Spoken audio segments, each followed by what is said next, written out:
રાષ્ટ્રીય રાજધાની દિલ્હીની ઘણી શાળાઓમાં એક વખત બોમ્બની ધમકી મળી છે. મળતી માહિતી મુજબ પૂર્વ કૈલાસ ડીપીએસ સલવાન સ્કૂલ કેમ્બ્રિજ સ્કૂલમાં બોમ્બની ધમકી મળી છે. મળતી માહિતી મુજબ સવારે 4:30 વાગ્યે બોમ્બની ધમકીનો પહેલો કોલ આવ્યો હતો. આ પછી શાળાઓને એક ઈમેલ મોકલવામાં આવ્યો હતો કે જેમાં જણાવવામાં આવ્યું હતું કે ત્યાં બોમ્બ મૂકવામાં આવ્યા છે અને ટૂંક સમયમાં તેને વિસ્ફોટ કરવામાં આવશે.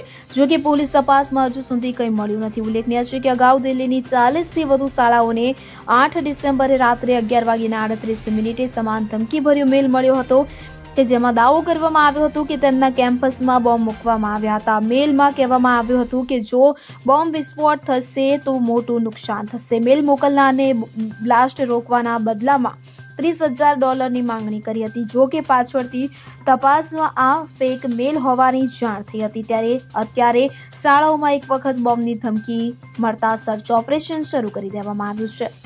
Bureau report CN24 news. હવે જુઓ દેશ દુનિયાની તમામ ખબરો તમારી આંગળીના ટેરવે. ઉઠાવો મોબાઈલ અને Google Play Store પરથી ડાઉનલોડ કરો અમારી CN24 ન્યૂઝ મોબાઈલ એપ.